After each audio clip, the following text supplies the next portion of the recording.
Hey everyone, those of you that have seen some of my videos probably know that I've started autocrossing my 55 Vita Beetle here pretty recently, earlier this year.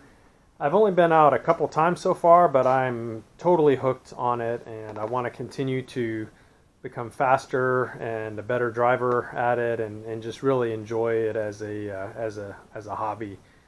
So one of the things that I've learned so far is there's a couple ways to go faster autocrossing. One is to improve the car, make the car so that it can pull more G's in a corner before it loses traction. And so I've got some different things going on with the car that I've been slowly working on. One of the first was adding some good tires to it. I've put on some Toyo R888Rs, which made a huge difference from the old dry tires that I had before.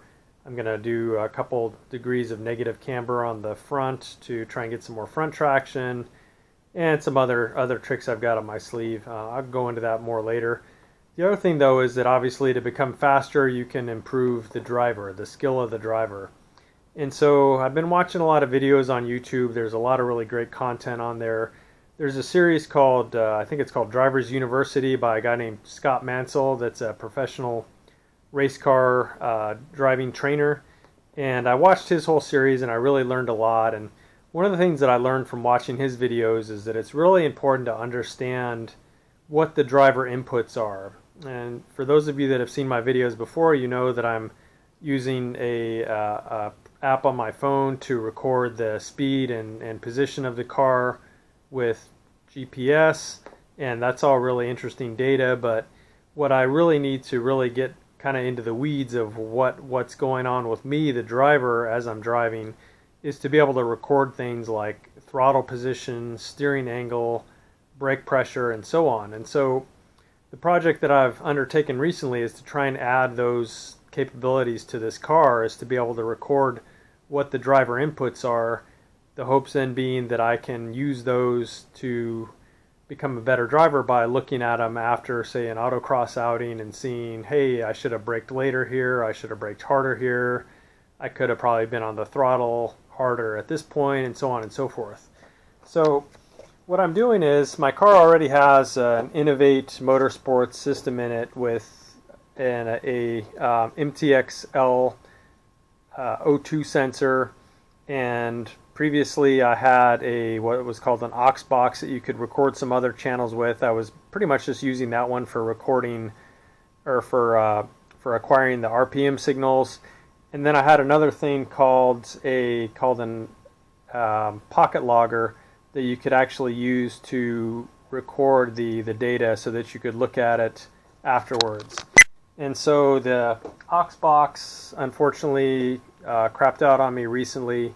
They don't make the Aux Box anymore, so I'm replacing it with something called the SSI-4 Plus. It kind of serves the same function of letting you acquire some other channels of data. So channel 1 on here is going to be RPMs, kind of like it was on my Aux Box, but that leaves me 4 other channels to potentially log some driver inputs in this case. And so what I decided to try and log is the things I mentioned earlier, is steering angle, throttle position, and brake pressure. And so the first one of those that I sort of started taking on here was actually the steering angle. And so I did a lot of reading on the internet. I saw there's some products available. They're really expensive. You know, I really like doing things my own way, and you know, more economically, and for me it's kind of fun to figure out how to do things on my own. So basically all the reading I did, I came up with using a potentiometer. This is a 10K potentiometer. It was, I don't know, about 22 bucks or so. And I can put the description of that with the part number and so on in the link. And then basically from there, it's just a couple of timing belt pulleys and a timing belt. So the trick then is how to mount all this to the car, to the steering shaft. And so sort of looking around underneath the car, what I noticed was under the gas tank that the steering column tube, which is about 40 millimeters in diameter, actually sticks out probably a couple inches past the end of the footwell there on the area under the gas tank. And so I thought, well, hey, what if I actually just design a clamp that picks up that steering column and then it has a surface on it where I could mount something that could mount a potentiometer. So that's where this thing comes in. As you can see, there's a mount on here for the potentiometer. It sort of seats down in there and locates it, keeps it from potentially twisting around. So the potentiometer gets mounted in this piece here with the shaft of it sticking up through here. There's a little bit of adjustability in this mount, and then of course a timing belt pulley will go on the shaft of that potentiometer, and then likewise sticking out of the steering column is the steering shaft itself. And so then I designed another pulley that'll go on that. I think it was 22 millimeters in diameter, so that'll actually mount on the steering shaft itself. And then these two will just be connected with a simple timing belt. And I can put the part numbers of these if anyone's interested in what these were. But basically then, when you turn the steering shaft, it'll turn the potentiometer. Obviously that changes the resistance across that, and that in turn can be recorded on this system. So I can show you real quick how this is going to work. So again, here's the potentiometer here. I've got it hooked up to channel, I think 2 right now of the SSI-4 Plus. And then just kind of quick and dirty, I mapped out some of these potential inputs that I want here onto Logworks. So you can see in the bottom center is steering angle. And so if with my other hand here I turn the steering, you can see this is steering left.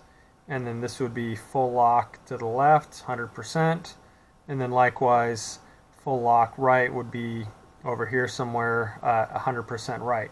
So now with this data going into the SSI-4 and then being recorded with the pocket logger, at the end of my run I'll have all this data.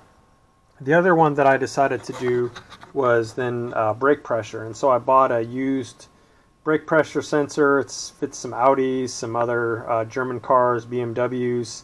I got this for, I think it was about 35 bucks off of eBay. These sensors, if you buy them new, are literally like $200. I got sort of the guarantee that this sensor came off a working car that didn't have any brake issues. So I thought, hey, for 35 bucks, let me sort of take a chance with this. It didn't even seem like that much of a chance. I paid a few bucks more and actually got the wiring harness from the same vendor on eBay. And this thing actually seems to work pretty well. If I take compressed air and I blow into the end of this, you can actually see the graph here on the right. Hopefully you'll be able to see this.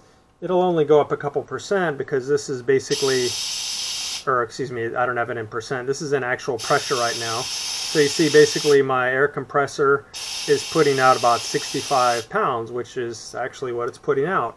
So I've got that calibrated to read pressure. And so once I attach that to my brake master cylinder, I'll also have pressure being measured by this. And then finally I've ordered a throttle position sensor that I'm hoping to somehow adapt to my IDA Weber carburetors to measure the opening and closing of the throttle, so I'll have that as well. So in the end, I'll have a set of data that'll look something like this with RPM, throttle position, brake position, and then steering angle. And then using Race Render, which is the software I've used so far to do the other videos that you may have seen, I'll be able to overlay all that data with the car's speed, position, and then 3 axes of acceleration. So, I'm hoping that when I'm able to record all this data in real time for my runs, ultimately it's going to make me a better driver by understanding what I'm doing where, and then kind of being able to refer back to, like, again, those videos by Scott Mansell where he talks about where you should be braking, how hard you should be braking, when you should be on the throttle. Try and help me really fine-tune my driving skills to get faster, in addition to the different projects that I'm doing on the car itself to try and improve its ability basically to pull G's on the turns. So anyway, that's it for now. I'll post some more videos of this when I make some further updates to it. And again, I'll put the part numbers of the different bits that I'm using down in the description if anyone's interested in trying any of this out for themselves. Thanks.